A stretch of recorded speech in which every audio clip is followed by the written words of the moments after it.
Hi friends, ഞാനിന്ന് നിങ്ങളുമായിട്ട് share ചെയ്യാൻ പോകുന്നത് എല്ലാ വീട്ടമ്മമാർക്കും വളരെ യൂസ്ഫുള്ളായ നല്ല നല്ല ടിപ്സുകളുമായിട്ടാണ്. അപ്പോൾ വീഡിയോ സ്കിപ്പ് ചെയ്യാതെ കാണുക. അത് മാത്രമല്ല, എൻ്റെ ഈ ചാനൽ സബ്സ്ക്രൈബ് ചെയ്യാതെ കാണുന്ന കൂട്ടുകാരുണ്ടെങ്കിൽ പ്ലീസ് ഒന്ന് സബ്സ്ക്രൈബ് ചെയ്ത് സപ്പോർട്ട് ചെയ്യാനും കൂടി മറക്കരുത്. ഇനി നമുക്ക് ഫസ്റ്റ് ടിപ്പിലോട്ട് കിടക്കാം. അപ്പോൾ ഫസ്റ്റ് ടിപ്പ്, നമ്മൾ ഇതേപോലെ സാമ്പാർ പരിപ്പൊക്കെ മേടിച്ച് കഴിഞ്ഞാൽ ഏതാണേലും അതിനകത്ത് വണ്ട് കയറി കുറച്ച് ദിവസം കഴിയുമ്പോഴത്തേന് വണ്ടൊക്കെ കയറിയിട്ട് പരിപ്പൊക്കെ ചീത്തയായി പോവും. അപ്പോൾ അങ്ങനെ ഇല്ലാതിരിക്കണമെങ്കിൽ ഇതേപോലെ 2-3 വെളുത്തുള്ളിയുടെ ഇതളുകൾ ഇതേപോലെ ഒന്ന് ഇട്ട് കൊടുക്കുക. അപ്പം നമുക്ക് എത്ര നാളാണേലും നമുക്ക് പരിപ്പോ അതെല്ലാം കടല എന്താണേലും നമുക്ക് ചീത്തയാകാതെ സൂക്ഷിക്കാൻ പറ്റും.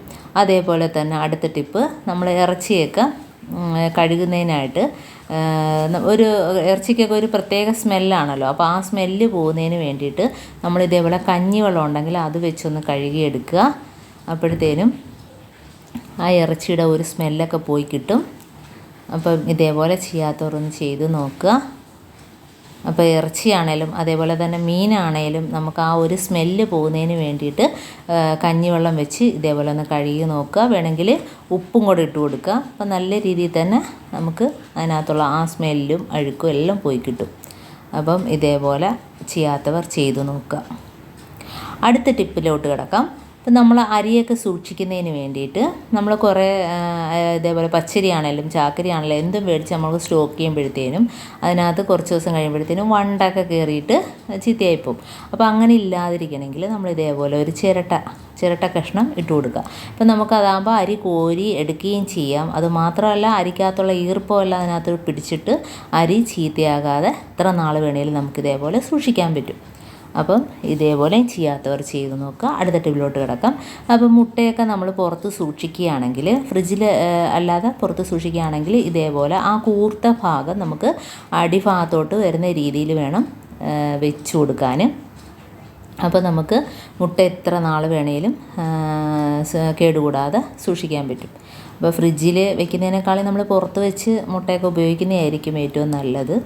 അപ്പം ഇതേപോലെ വെച്ചാൽ ഒരു 2 മാസത്തോളം നമുക്ക് കേടുകൂടാതെ സൂക്ഷിക്കാൻ പറ്റും.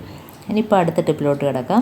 ഇപ്പം നമ്മൾ മെഴുകുതിരിയൊക്കെ കത്തിക്കുമ്പോഴത്തേനും ഇപ്പോൾ കുട്ടികൾ പഠിക്കുന്ന സ്ഥലത്താണേലും അതേപോലെ രാത്രിയൊക്കെ കറണ്ട് പോകുമ്പോഴത്തേനും കിച്ചണിൽ നമുക്ക് മെഴുകുതിരി ആവശ്യമുണ്ടെങ്കിലും ഇതേപോലെ ഉരുക്കി ഒഴിക്കുമ്പോഴത്തേന് ആ ഭാഗത്തെല്ലാം വൃത്തികേടാവും അല്ലേ. അപ്പോൾ അങ്ങനെ ഇല്ലാതിരിക്കണമെങ്കിൽ നമ്മൾ ഇതേപോലെ ഒരു ചിരട്ട എടുക്കുക. അതിനകത്തോട്ട് നമുക്ക് ഉരുക്കി ഒഴിച്ചു കൊടുക്കുക. അപ്പോൾ കൂടുതലായിട്ട് ഉരുക്കി ഒഴിച്ചു കൊടുക്കുക, അല്ലെങ്കിൽ ഇരിക്കത്തില്ല.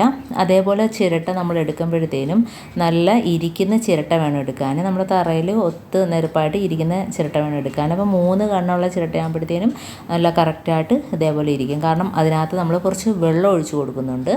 അപ്പോൾ ആ ചിരട്ട മെഴുകുതിരിയുടെ പകുതി ഭാഗം വെള്ളം ഒഴിച്ചു കൊടുക്കുന്നുണ്ട്. ഇപ്പോൾ ഇതൊരു വലിയ ചിരട്ടയാണ് ഞാൻ എടുത്തിരിക്കുന്നത്.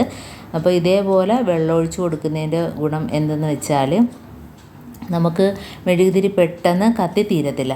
നമുക്ക് എത്ര ദിവസം വേണേലും ഇതേപോലെ തന്നെ കത്തിക്കൊണ്ടിരിക്കും. കാരണം കറണ്ട് പോകുമ്പോഴത്തേനൊക്കെ നമുക്ക് ഇതേപോലെ 2-3 മെഴുകുതിരി ഇതേപോലെ ചിരട്ടയിൽ വെള്ളമാക്കിയിട്ട് നമുക്ക് എവിടെ വേണേലും വെച്ച് കൊടുക്കുക. അപ്പോൾ നമ്മൾ അതുമാത്രമല്ല, നമ്മൾ ഉരുക്കി ഒഴിച്ച് വരുമ്പോഴത്തേനും ഒരു വൃത്തികേടാവും. എല്ലായിടത്തും ഉരുക്കി ഒഴിച്ചിട്ട് ടേബിളാണേലും എവിടെ ആണേലും നമുക്കത് ഉരുക്കി ഒഴിക്കുന്ന ഭാഗത്തൊക്കെ വൃത്തികേടാവും. അപ്പോൾ ഇതേപോലെ ചിരട്ടയ്ക്കകത്താകുമ്പോഴത്തേനും നമുക്ക് ചിരട്ടയൊക്കെ വീട്ടിൽ കാണുമല്ലോ. അപ്പം ഇതേപോലെ നമുക്ക് എത്ര ചിരട്ട വേണമെങ്കിലും പല സ്ഥലത്തായിട്ട് നമുക്ക് ഇതേപോലെ മെഴുകുതിരി കത്തിച്ച് വയ്ക്കാൻ പറ്റും. കൂട്ടത്തിൽ വെള്ളവും കൂടെ ഒഴിച്ചു കൊടുക്കുമ്പോഴത്തേനും പെട്ടെന്ന് ഉരുകി തീരത്തില്ല. നമുക്ക് എത്ര നേരം വേണേലും ഇതേപോലെ കത്തിച്ച് കൊടുക്കാൻ പറ്റും. അപ്പോൾ ഇതേപോലെ ചെയ്യാത്തവരൊന്ന് ചെയ്ത് നോക്കുക. അപ്പോൾ എൻ്റെ ഈ ടിപ്സുകൾ നിങ്ങൾക്ക് ഇഷ്ടമായിരിക്കുന്നു. ടിപ്സിൽ ഏതെങ്കിലും ഒന്ന് യൂസ്ഫുള്ളായിട്ട് തോന്നിയിട്ടുണ്ടെങ്കിൽ ഒന്ന് ലൈക്ക് ചെയ്യാനും കമൻറ്റ് ചെയ്യാനും സബ്സ്ക്രൈബ് ചെയ്യാനും മറക്കരുത്. അതേപോലെ തന്നെ ബെല്ലൈക്കൻ എനേബിൾ ചെയ്യാനും മറക്കരുത്. എന്നാൽ മാത്രമേ ഞാനിടുന്ന ഓരോ വീഡിയോസും നിങ്ങളുടെ മുമ്പിൽ നോട്ടിഫിക്കേഷനായി എത്തുകയുള്ളൂ. അപ്പോൾ ഇനിയും നല്ല നല്ല ടിപ്സുകളുമായിട്ട് വീണ്ടും കാണാം. അതുവരേക്കും താങ്ക്സ് ഫോർ വാച്ചിങ്.